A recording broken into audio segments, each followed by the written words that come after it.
1 യോഹന്നാൻ 2-ാം അധ്യായം 15-16 വാക്യങ്ങളിൽ നമ്മൾ ഇപ്രകാരം വായിക്കും. 1 യോഹന്നാൻ 2-ാം അധ്യായം ഇപ്രകാരമാണ് നമ്മൾ വായിക്കുക. 15 മുതൽ 17 വരെയുള്ള വാക്യങ്ങൾ. ലോകത്തെയോ ലോകത്തിലുള്ള വസ്തുക്കളെയോ നിങ്ങൾ സ്നേഹിക്കരുത്. ആരെങ്കിലും ലോകത്തെ സ്നേഹിച്ചാൽ പിതാവിന്റെ സ്നേഹം അവനിൽ ഉണ്ടായിരിക്കുകയില്ല. എന്തെന്നാൽ ജഡത്തിന്റെ ദുരാശ, കണ്ണുകളുടെ ദുരാശ, ജീവിതത്തിന്റെ അഹന്ത, ഇങ്ങനെ ലോകത്തിലുള്ളതൊന്നും പിതാവിൻ്റേതല്ല, പ്രത്യുത ലോകത്തിൻ്റേതാണ്. ലോകവും അതിന്റെ മോഹങ്ങളും കടന്നുപോകുന്നു, ദൈവഹിതം പ്രവർത്തിക്കുന്നവരാകട്ടെ എന്നേക്കും നിലനിൽക്കുന്നു. നമ്മളിലൊക്കെ സംഭവിക്കുന്ന പാപത്തിന്റെ ഒരു മേഖലയാണ് കണ്ണുകളുടെ ദുരാശ, ജഡത്തിന്റെ ദുരാശ, ജീവിതത്തിന്റെ അഹന്ത. ഉദാഹരണത്തിന്, നമ്മുടെ ഉള്ളെങ്ങനെയാണോ അതുപോലെയാണ് കണ്ണിന്റെ യാത്ര. നമ്മുടെ ഉള്ളിലെ ചിന്ത പോലെ നമ്മുടെ നാക്കേ വരുന്ന വർത്തമാനം. ചിലപ്പോൾ നമ്മൾ ടെലിഫോണിലൂടെ സംസാരിക്കുന്നു. അതിർത്തി വിട്ട, സഭ്യതയുടെ അതിർത്തിരേഖ വിട്ട സംഭാഷണങ്ങൾ ടെലിഫോണിൽ കൂടെ സംഭവിച്ചാൽ പിന്നീടത് ജഡികമായ പാപത്തിലേക്ക് ഒരു മനുഷ്യനെ ഒരു ഫോൺ വിളി നയിക്കാറുണ്ട്. വളരെ നല്ല മനുഷ്യരാ അയഞ്ഞ ഫോൺ സന്ദേശങ്ങളും ഫോൺ വിളികളും നടത്തി ഒത്തിരിയേറെ സെക്ഷൽ ഏർജ് ജീവിതത്തിൽ വരുത്തി അതുവഴി അധപ്പതിക്കുന്നവരെ കണ്ടിട്ടുണ്ട്. നമ്മുടെ ഉള്ളിൽ എന്താണോ അതാണ് സംസാരമായിട്ട് വരിക. ഉള്ളിലെ വാക്കുകളാണ് സംസാര ശൈലിയായിട്ട് പുറത്തേക്ക് വരിക. ഹൃദയത്തിന്റെ നിറവിൽ നിന്നാണ് അധരങ്ങൾ സംസാരിക്കുക. എങ്ങനെയാണോ ഹൃദയം അതുപോലെ കണ്ണ് യാത്ര ചെയ്യും. എറണാകുളം അല്ലെ കോട്ടയം സിറ്റിയിലേക്ക് ഒരു തീറ്റപ്രിയമുള്ള മനുഷ്യൻ വരിക, ഭക്ഷണപ്രിയം. അവൻ പോകുന്ന വഴിക്ക് മുഴുവൻ അവന്റെ കണ്ണ് എതിരെയ യാത്ര. തട്ടുകട, ഹോട്ടൽ, ഊത്തപ്പം, ഉഴുന്നാട, ഏത്തയ്ക്കാബോളി, പരിപ്പുവട, ബോണ്ട, എവിടെല്ലാം പലഹാരമുണ്ടോ തീറ്റപ്രിയമുള്ളവന്റെ കണ്ണ് പലഹാരപ്പെട്ടി കൂടെയും പലഹാരം കിടക്കുന്ന അലമാരി കൂടെ തന്നെ ഓടും. എൻ്റെ മനസ്സ് നിറയെ ഭക്ഷണം ശരണമാണെങ്കിൽ എൻ്റെ കണ്ണ് ഭക്ഷണ സാധനത്തെ കൂടെ തന്നെ പോകും. ആഭരണപ്രമമുള്ള ഒരു സ്ത്രീ കോട്ടയത്ത് വന്നാലോ അവള് കാണുന്നത് ആലൂക്കാസ്, സണ്ണി ജേക്കബ്, ജോസ്കോ ജ്വല്ലറി, എത്ര സ്വർണ്ണക്കടയുണ്ടോ ആ സ്വർണ്ണക്കട മാത്രം അവള് കാണും. ആഭരണപ്രമമുള്ള ഒരു സ്ത്രീ എറണാകുളം സിറ്റി വന്നാലോ അവള് കാണുന്നത് ജയലക്ഷ്മി, പഴയ രമണീക, ബോംബെ ഡൈങ്ങിന്റെ ഷോറൂം, ഈ തുണിക്കച്ചവടമുള്ള കട തന്നെ കണ്ടെത്തും. ഒരു പട്ടി കോട്ടയത്ത് വന്നാലോ കശാപ്പ് കട, മീൻകട, എല്ലുംമുട്ടി, വേസ്റ്റ്, മുള്ള് ഇത് തന്നെ കണ്ടുവച്ചു. മദർ തെരേസ എറണാകുളത്ത് വന്നായിരുന്നെങ്കിലോ മന്ദബുദ്ധി, മാറാരോഗി, അനാഥര്, വൃദ്ധന്മാര് അവരെ കണ്ടുവച്ചു വരും. എങ്ങനെയാണോ നമ്മുടെ ഹൃദയം അതുപോലെ കണ്ണിന്റെ യാത്ര. ഞാനൊരിക്കൽ കോട്ടയം KSRTC ബസ്സിൽ ഇരിക്കുക, കൊട്ടാരക്കരയ്ക്ക് പോകാൻ. ഞാനിങ്ങനെ ഇരിക്കുമ്പോഴാണ് ബസ് സ്റ്റാൻഡിന്റെ ഒരു വശത്തുള്ള മതിലേൽ ഒരു വലിയ സിനിമാ പോസ്റ്റർ, കിന്നാരത്തുമ്പികൾ എന്നും പറഞ്ഞ് ഒരു പോസ്റ്റർ ഷക്കീലയുടെ പടവുമായിട്ട് ഇങ്ങനെ വെച്ചിരിക്കുന്നു. ഷക്കീല എന്ന് പറഞ്ഞാൽ തന്നെ വസ്ത്രത്തിന് ഭൂരിപക്ഷ മേഖലയിൽ കടുത്ത ദാരിദ്ര്യം അനുഭവിക്കുന്ന നടിയാണ്. വണ്ടിയിലുള്ള ആണുങ്ങളൊക്കെ ഇങ്ങനെ വായും പൊളിച്ച് ഷക്കീലായി നോക്കിക്കൊണ്ടിരിക്കുന്നു. അല്പം കഴിഞ്ഞപ്പോൾ ഒരു അമ്പലക്കാള വന്നിട്ട് 2 കൈയും കൂടെ മതിലേ വെച്ച് കയറിയിട്ട് ഷക്കീലായെ കീറി താഴോട്ടിട്ട് കാള തുപ്പിക്കളയുന്നു. അമ്പലക്കാളയ്ക്ക് പോലും അറിയാം കാണാൻ കൊള്ളാത്ത സാധനമാണ് ഈ തൂങ്ങിക്കിടക്കുന്നത്. എന്നാലും മനുഷ്യൻ വായും പൊളിച്ച് നോക്കിക്കൊണ്ടിരിക്കും. എങ്ങനെയാണോ ഹൃദയം, ഹൃദയത്തിന്റെ നിറവിലാ കണ്ണുകളുടെ യാത്ര, ഹൃദയത്തിന്റെ നിറവിലാണ് നാവുകളുടെ സംസാരം. അപ്പോൾ എൻ്റെ ഉള്ളെങ്ങനാണോ അങ്ങനെ പോയിക്കൊണ്ടിരിക്കും. കണ്ണുകളുടെ ദുരാശ, കണ്ണുകളുടെ ദുരാശ മനുഷ്യനെ എത്തിക്കുന്നത് ജഡത്തിന്റെ ദുരാശ. 2 സാമുവേൽ 11 മുതൽ 13 വരെ അധ്യായങ്ങൾ. കണ്ണുകളെ നിയന്ത്രിക്കാത്ത മനുഷ്യൻ ജഡത്തിന് ദുരാശ ചെന്ന് വീഴുന്നു. 2 സാമുവേൽ 11, 12, 13 അധ്യായങ്ങളിൽ കാണാം. കണ്ണുകളുടെ ദുരാശ ഒരു മനുഷ്യനെ ജഡത്തിന്റെ ദുരാശയിൽ എങ്ങനെ എത്തിക്കുന്നു. ജസയുടെ ഇളയവൻ, ഇടയ ചെറുക്കൻ ദാവീദ്, ഫിലിസ്ത്യ നേതാവായ ഗോലിയാത്തിനെ തലയറുത്തെടുത്തപ്പം ദൈവം തോളിത്തട്ടി ദാവീദിനെ അഭിനന്ദിച്ചതാണ്. ഈ ദാവീദിന് ഒരു ദിവസം ഒരു വലിയ തെറ്റുപറ്റി. ഉച്ചയൂണും കഴിഞ്ഞ് ഉണ്ണിക്കൊടവേരം തിരുമി കൊട്ടാരത്തിന്റെ മട്ടുപ്പാവിൽ ഏമ്പൊക്കവും വിട്ട് നടക്കുമ്പം വിലക്കപ്പെട്ട കനി കുളിച്ചേച്ച് കയറി വരുന്നു. ഈറൻ തുണി ദേഹത്തോട് ഒട്ടിപ്പിടിച്ച് ഇറ്റിറ്റ് വീഴുന്ന വെള്ളത്തുള്ളിയുടെ കാർക്കൂന്തൽ കെട്ടുമായിട്ട് കടന്നു വരുന്ന മാതകത്തിടമ്പ് പിടിച്ചൊരു കടി വെച്ചു കൊടുത്തു. കടി ശരിക്കും ഏറ്റു. ഇവൾ ഗർഭിണിയായി എന്നാ പറയുക. ദാവീദ് പാവപ്പെട്ട പട്ടാളക്കാരൻ ഉറിയാവിന്റെ ഭാര്യയെ പ്രാപിച്ചു. അവിഹിത ബന്ധമായി. പിന്നീട് ഉറിയാവിനെ കൊല്ലുന്നു. പിന്നെ നമുക്ക് കൊലപാതകങ്ങളുടെ നീണ്ട പരമ്പര. മകനെ പേടിച്ച് ദാവീദ് ഓടി ഒളിക്കുന്നു. അപ്പനെ പേടിച്ച് മകൻ ഓടുന്നു. മോന്റെ മുടി വൃക്ഷക്കൊമ്പിലൊടക്കി തൂങ്ങിച്ചാകുന്നു. എന്തെല്ലാം പ്രത്യാഘാതങ്ങളാ നമ്മൾ കണ്ടെത്തുക. കണ്ണുകളുടെ ദുരാശ ജഡത്തിന്റെ ദുരാശയിൽ ദാവീദിനെ എത്തിക്കുകയാണ്. കണ്ണുകളെ നിയന്ത്രിച്ചില്ലെങ്കിൽ ജടികമായ പാപങ്ങളിൽ ഒരു മനുഷ്യൻ ചെന്ന് വീഴുന്നു. വീണ്ടും ജീവിതത്തിന്റെ അഹന്ത. നമ്മൾ ശ്രദ്ധിക്കേണ്ട മറ്റൊരു കാര്യം അഹങ്കാരം. ഈശോ ബൈബിളിൽ 2 പേരെയാണ് പ്രശംസിച്ചത്, സ്നാപക യോഹന്നാനെയും നത്താനിയേലിനെയും. കാരണം 2 പേർക്ക് നല്ല എളിമയുണ്ടായിരുന്നു. നത്താനിയേലിനെ നോക്കി പറഞ്ഞു കറയില്ലാത്ത ഇസ്രായേൽക്കാരൻ, എളിമയുടെ മനുഷ്യൻ. സ്നാപക യോഹന്നാനെ നോക്കി പറഞ്ഞത് സ്ത്രീകളിൽ നിന്ന് ജനിച്ചവരിൽ സ്നാപക യോഹന്നാനേക്കാൾ വലിയവനായി ഒരാളില്ല. സ്നാപക യോഹന്നാന്റെ എളിമയാണ്. കാരണം സ്നാപക യോഹന്നാൻ നമുക്കറിയാം എസ്സീൻ കമ്മ്യൂണിറ്റി എന്ന് പറയുന്ന താപസ സമൂഹത്തെ ചാവുകടലിന്റെ തീരപ്രദേശങ്ങളിൽ നയിച്ചവനാ സ്നാപക യോഹന്നാൻ. അപ്പൊ ഈ യോഹന്നാന്റെ കുറേയേറെ ശിഷ്യന്മാര് ഈശോ വന്നപ്പോൾ ഈശോയുടെ പുറകെ പോയി. ഉടനെ ആൾക്കാർ ചോദിച്ചു, നോക്കിക്കേ, നിന്റെ ശിഷ്യന്മാർ മുഴുവൻ യേശുവിന്റെ പിന്നാലെ പോകുന്നു. അപ്പോൾ യോഹന്നാൻ 3:30 സ്നാപക യോഹന്നാൻ പറഞ്ഞ മറുപടിയാണ് ശ്രദ്ധിക്കേണ്ടത്. സ്നാപക യോഹന്നാൻ പറഞ്ഞു, അവൻ വളരുകയും ഞാൻ കുറയുകയും വേണം. സ്നാപക യോഹന്നാന്റെ എളിമ. ഈശോ പറഞ്ഞു, സ്നാപക യോഹന്നാനേക്കാൾ വലിയവനായി മറ്റൊരാളില്ല.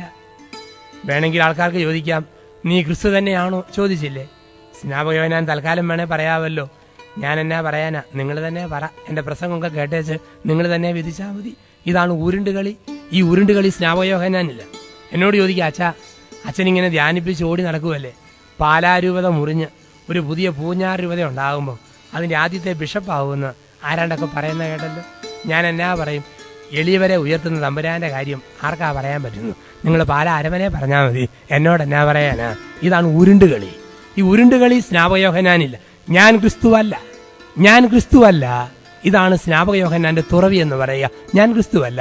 പിന്നെയോ അവന്റെ ഒരു ശബ്ദം മാത്രം. എന്നിട്ട് ഈശോ ബൈബിളിൽ ഒരു മനുഷ്യന്റെ 4 ഡൈമെൻഷനുകളിൽ സംഭവിക്കാവുന്ന 4 അഹങ്കാരങ്ങളെ ഈശോ ക്വസ്റ്റ്യൻ ചെയ്യുന്നതായിട്ട് കാണാം.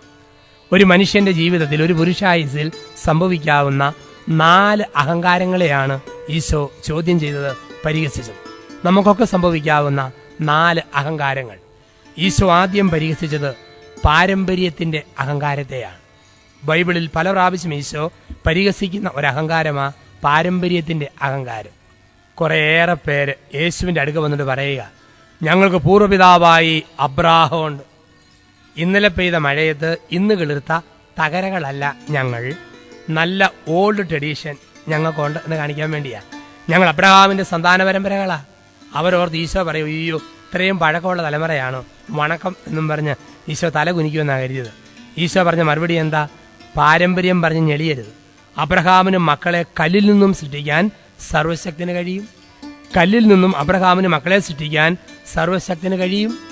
പാരമ്പര്യത്തിന്റെ അഹങ്കാരത്തെ യേശു പരിഹസിച്ചു.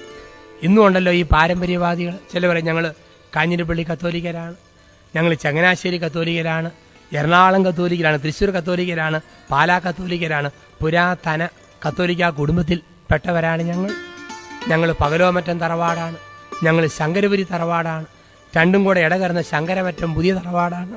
എന്തെല്ലാം പാരമ്പര്യങ്ങളാണ് മനുഷ്യൻ മാന്തി കണ്ടുപിടിക്കുക. കുടുംബ ചരിത്രങ്ങളും വരെ എഴുതുന്നവരെ കാണാം. ഒരു കൂട്ടർ എഴുതി അബ്രാഹം വരെയുള്ള വല്യപ്പന്മാരെ കണ്ടുപിടിച്ചു. പിന്നെ രണ്ടാമത്തെ കൂട്ടർക്ക് കുറയ്ക്കാൻ പറ്റുമോ? അവരെഴുതി ആദത്തെ ചെന്ന് മുട്ടി. അപ്പോൾ മൂന്നാമത്തെ കൂട്ടർ എഴുതി വെച്ചു, ഞങ്ങളുടെ മുത്തപ്പന്റെ കാലഘട്ടത്തിൽ ദൈവമായ കർത്താവ് സൃഷ്ടികർമ്മം ആരംഭിച്ചു. ഇത്രയും പഴക്കമുണ്ട് തലമുറകൾക്ക്. കേരളത്തിൽ ജനുവരി മുതൽ ജൂൺ മാസം വരെയുള്ള കാലഘട്ടത്തിൽ കുടുംബസമ്മേളനങ്ങളുടെ കാലമാണ്. പത്രത്തിൽ സ്പെഷ്യൽ പേജ് സപ്ലിമെന്റ് ആണ് ഓരോ കുടുംബക്കാരും ഇറക്കുക. അതിനകത്ത് പണവും പ്രതാപവും സ്വാധീനവും കാശുമുള്ള എല്ലാ കക്ഷികളും ഒരു കുടുംബത്തിലേക്ക് തന്നെ കൊണ്ടുവരാറുണ്ട്. പഷ്കസിനാണെങ്കിലും പാവപ്പെട്ടവനാണോ അവന്റെ ചിത്രമേ വരികയില്ല കുടുംബയോഗത്തിൽ. എല്ലാ വമ്പന്മാരും കൊമ്പന്മാരും ഒക്കെ ഒറ്റ ശാഖയ്ക്കകത്തുണ്ട്. ഞാൻ ഓർക്കും, ദൈവമേ, ഇങ്ങനെ എഴുതി പോയാൽ കുറേ നാൾ കഴിയുമ്പം മരിച്ചുപോയ വള്ളോപ്പള്ളി പിതാവും വെള്ളാപ്പള്ളി നടേശനുമൊക്കെ ഒറ്റ കുടുംബമായിട്ട് മാറും. ഇങ്ങനെയായിരുന്നു ശാഖ കണ്ടുപിടിക്കുക.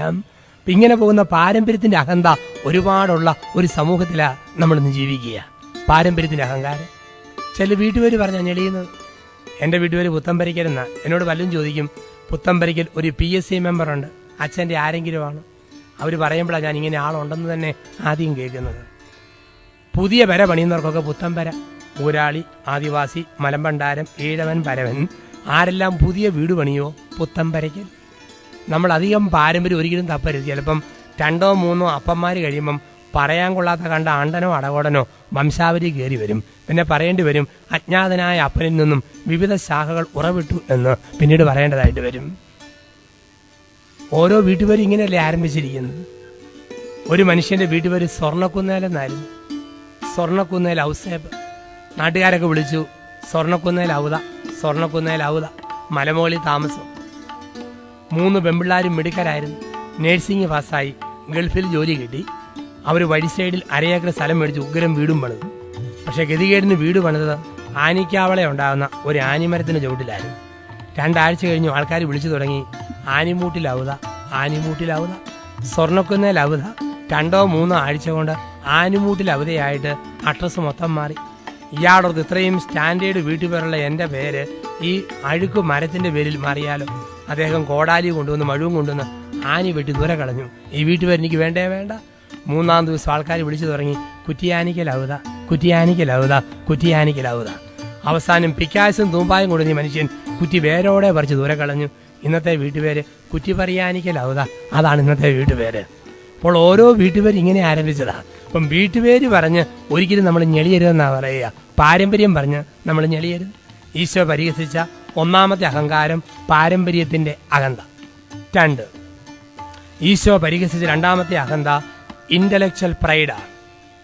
അറിവിന്റെ അഹങ്കാരം, ബൗദ്ധിക അഹങ്കാരം.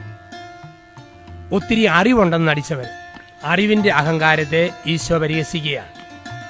കുറേയേറെ പേര് യേശുവിൻ്റെ അടുക്ക് വന്ന് പറയുകയാണ്, ഞങ്ങൾക്ക് ഗ്രീക്ക് ആൻഡ് ഹീബ്രു കൾച്ചർ ശരിക്കും അറിയാം, ജൂയിഷ് ആൻഡ് ഹെലനിസ്റ്റിക് കൾച്ചർ ഞങ്ങൾക്ക് കാണാപ്പാടമാണ്.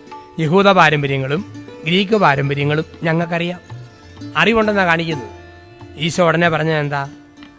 വിജ്ഞാനികളിൽ നിന്നും വിവേകികളിൽ നിന്നും മറച്ചു വെച്ച ദൈവരാജ്യ രഹസ്യങ്ങൾ ദൈവം ശിശുക്കൾക്ക് വെളിപ്പെടുത്തും. അറിവിന്റെ അഹങ്കാരത്തെ ഈശോ പരിഹസിക്കുകയാണ്. ഒരുപക്ഷെ നമുക്കും ഉണ്ടാകാം ഈ അറിവിന്റെ അഹങ്കാരം. നല്ല പഠിത്തമൊക്കെ പഠിച്ച് അച്ഛനായിട്ട് ഇറങ്ങി ഡോക്ടറേറ്റ് എടുത്തു, പഠിപ്പിക്കുന്നു. അല്ലെ പഠിക്കുമ്പോൾ തന്നെ നല്ല 1-ാം തരം മാർക്ക്, വളരെ സമർത്ഥർ. സാവധാനം ഒരു ഇന്റലക്ച്വൽ പ്രൈഡ് നമ്മളിൽ കടന്നു വരാം. എല്ലാവരെയും പോലെയല്ല, ഞാൻ അല്പം കൂടിയ ആൾ എന്നൊരു ചിന്ത സാവധാനം നമ്മുടെ മനസ്സിനെ മതിക്കാം കടന്നു വരാം. ഒരച്ഛൻ ഒരാളോട് ഇങ്ങനെ പറഞ്ഞെന്നാ പറയുന്നത്, ഞാനിങ്ങനെ ഹോളണ്ടിന്റെ ക്യാപിറ്റലായ ആംസ്റ്റർഡാം എയർപോർട്ടിൽ നിൽക്കുമ്പോൾ ഒരു ജർമ്മൻ ലേഡി വന്ന് ഇറ്റാലിയൻ വാക്കിന്റെ സ്പാനിഷ് ട്രാൻസ്ലേഷൻ എങ്ങനെയാണെന്ന് എന്നോട് ഒരു കൊറിയൻ ഭാഷയിൽ ചോദിച്ചപ്പം ഞാൻ ജാപ്പനീസ് ഭാഷയിൽ കൂടെ അതിന്റെ മറുപടി പറഞ്ഞു. ഒറ്റ സെന്റൻസേ ഉള്ളൂ. ഇതിനകത്ത് അടങ്ങിയിട്ടുണ്ട് ഈ കക്ഷിക്ക് എത്ര ഭാഷ അറിയാവുന്നു ഒരു സെന്റൻസിൽ പ്രഖ്യാപിച്ചിട്ടുണ്ട്.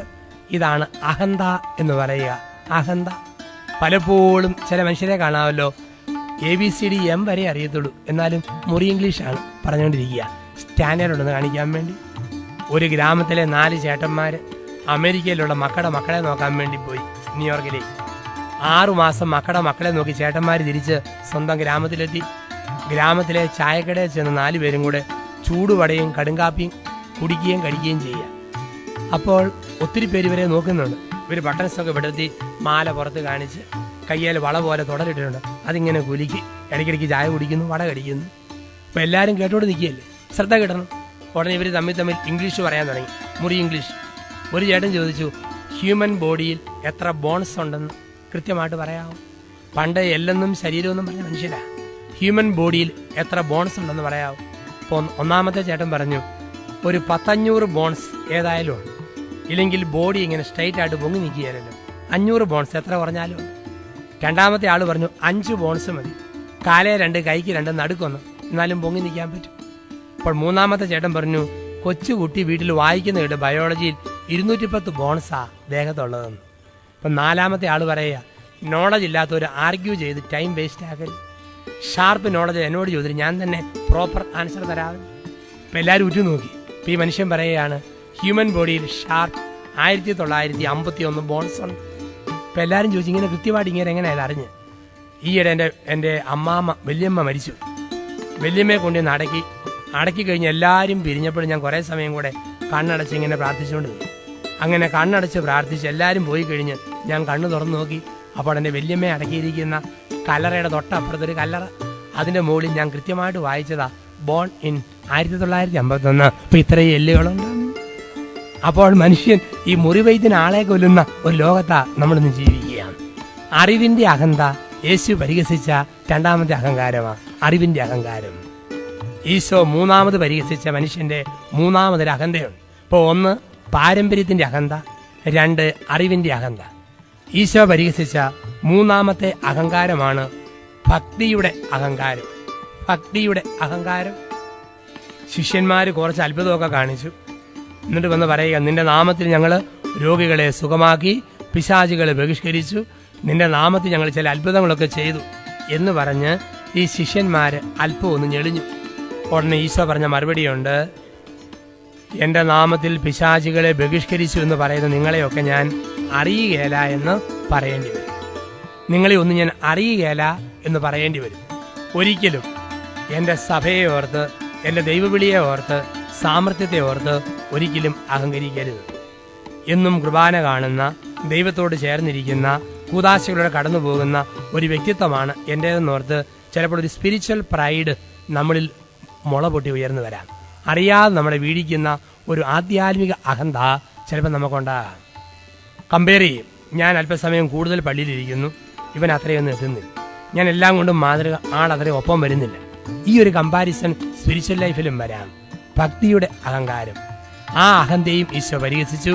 ഈശോ പറഞ്ഞു, അങ്ങനെയുള്ള ആൾക്കാരെ നോക്കി ഞാൻ പറയും, നിന്നെ ഒന്നും ഞാൻ അറിയില്ല. അവസാനമായിട്ട് ഈശോ പരിഹസിച്ച അഹങ്കാരം, നാലാമതൊരു ഡൈമെൻഷൻ, അധികാരത്തിന്റെ അഹങ്കാരത്തെയാണ്. അധികാരത്തിന്റെ അഹങ്കാരത്തെയും ഈശോ പരിഹസിച്ചു. മർക്കോസ് 8-ലും മത്തായി 16-ലും ഈശോ പത്രോസിന് ഒരു അധികാരം കൊടുത്തു. എന്തായിരുന്നു കൊടുത്ത അധികാരം? മർക്കോസ് 8-ലും മത്തായി 16-ലും ഈശോ കൊടുത്ത അധികാരം എന്താ? പത്രോസെ, നീ കെട്ടുന്നതെല്ലാം സ്വർഗത്തിലും കെട്ടപ്പെട്ടിരിക്കും, നീ അഴിക്കുന്നതെല്ലാം സ്വർഗത്തിലും അഴിക്കപ്പെട്ടിരിക്കും. പത്രോസിന് തോന്നി, ഞാൻ ഇന്നലെ വെറും 0, പക്ഷെ ഇന്നു മുതൽ പൊടി ഹീറോ. കെട്ടാനും മുറുക്കാനും അഴിക്കാനും അയക്കാനുമുള്ള സമസ്താധികാരം എനിക്കുണ്ട്. ഒരു ചെറിയ തലക്കനം പത്രോസിന് തോന്നി തുടങ്ങി. ഈ അഹങ്കാരം, അധികാരത്തിന്റെ അഹങ്കാരം തലയ്ക്ക് പിടിച്ചപ്പോൾ ഈശോ പത്രോസിനെ തിരിച്ചത് യോഹന്നാൻ 21-ലാണ്.